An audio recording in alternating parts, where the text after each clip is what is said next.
ஆதி சதுர்வேதங்கள் ஓதும் பரஞ்சோதியே எங்கள் அச்சனார் கோவில் அரசே.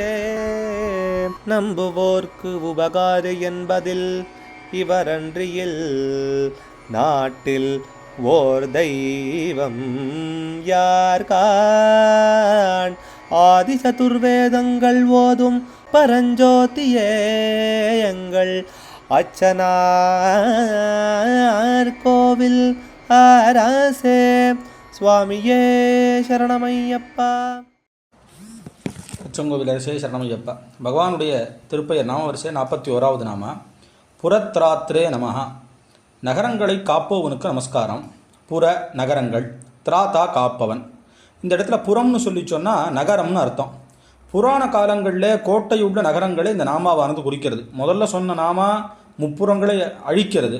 இது புறம்னு சொல்லி சொன்னால் கோட்டைகள் நகரங்கள் இருக்கிற இடத்த சேர்ந்து காப்பாற்றுறதுங்கிற அர்த்தம் வருது. சாஸ்தா என்றைக்குமே கிராமத்தை காப்பாற்றுறவராக இருக்கணும்னு சொல்லி ஆகமங்கள்லாம் பேசுறது. அதனால தான் ஊர் எல்லையில் சாஸ்தாவானவர் இருக்கணும். அவருக்கு அந்த இடத்துல கிராமபாலகர்னு ஒரு பேர். அந்த ஊரில் பிரசித்தமான பரமேஸ்வரன் கோயிலோ எந்த உற்சவம் ஆறதா இருந்தாலும் இங்கே முதல் நாள் சுவாமி கிட்டக்க ஒரு அபிஷேக அர்ச்சனைகளை பண்ணி அனுமதியை பெற்றுக்கொண்டு அதற்கப்புறமாக உற்சவங்களை பண்ணுறதுங்கிறது ஒரு வழக்கம். இன்றைக்கும் ரொம்ப பிரத்யட்சமாக ஆழ்வார்குறிச்சியில் ரொம்ப விசேஷமான மூர்த்தி பரமகல்யாணி சமேதரான சிவசைலநாதர், சைலபதி, சைலப்பர் அப்படின்லாம் பேர். அந்த சுவாமியினுடைய ரதோத்சவமானது ரொம்ப விசேஷமானது. அந்த ரதோத்சவம் கிளம்பி வரத்துக்கும் திரும்பி அந்த இடத்துல சேர்த்துறதையும் முடிவு பண்ணக்கூடியவர் யாருன்னு கேட்டாக்கா சுவாமி சன்னதி நேராக இருக்கக்கூடிய மேலவாசல் சாஸ்தா.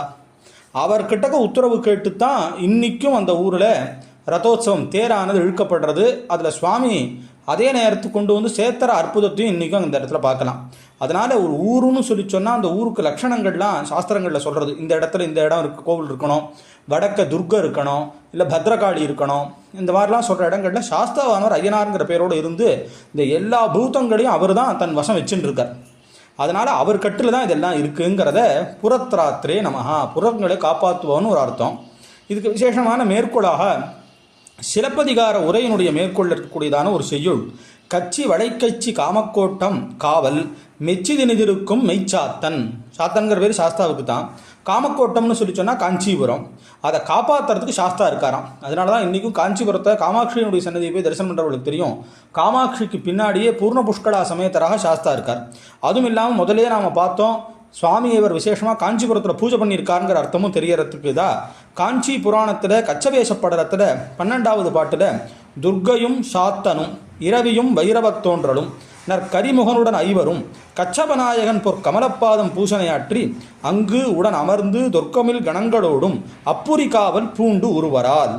துர்க, சாஸ்தா, சூரியன், பைரவர், விநாயகர் இந்த 5 பேரும் கச்சபேஸ்வரரை பூஜிச்சுட்டு தன்னுடைய கணங்களோட சேர்ந்து அப்புரியை, அதாவது காஞ்சிபுரியை காப்பாற்றுறார்கள்னு சொல்கிறது.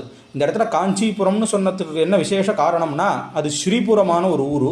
அங்கே இருக்கக்கூடியதான பரதேவத்தையோ சாட்சாத் ஸ்ரீவித்யா மகாத்ரிபுர சுந்தரி. அதனால் சாஸ்தா ஸ்ரீசக்கரத்தில் இருக்கிறவர்னும் அதே பிரகாரம் அம்பாளுக்கு ரொம்ப விசேஷமான புத்திரர் பார்வதி ஹிருதயானந்தம்னு இருக்கிறவருங்கிறதுனாலையும் இந்த காஞ்சிபுரியை பற்றி விசேஷமாக சொல்கிறது. சாஸ்தா அங்கேருந்து மற்ற எல்லா புறங்கள் எதெல்லாம் உண்டோ அதெல்லாம் காப்பாற்றுறவராக இருக்கிறதுனாலையும் நம்ம ஹிருதய புண்டரீகம்ங்கிறதான ஹிருதயத்தில் புரி, அதுக்கும் ஹிருதய புரின்னு பேர், அதையும் காப்பாற்றுறவருங்கிறதுனாலையும் அவருக்கு புரத்ராத்ரே நமஹா, நகரங்களை காப்பவனுக்கு நமஸ்காரம், புரியை காப்பவனுக்கு நமஸ்காரம்னு இந்த இடத்துல வருது. இந்த சரீரமே பெரிய நகரம். இது 9 சக்கரங்களோட கூடினதாக சொல்லப்பட்டதா உபனிஷத்துக்கள் வேதங்கள்லாம் சொல்கிறது. அதனால் அப்படி காப்பாற்றுற சாஸ்தாவுக்கு நமஸ்காரம்னு இந்த நாமாவானது அமையிறது. அச்சங்கோவில் அரசே சரணமையப்பா. அச்சனார் கோவில் அரசே. சுவாமியே சரணமையப்பா.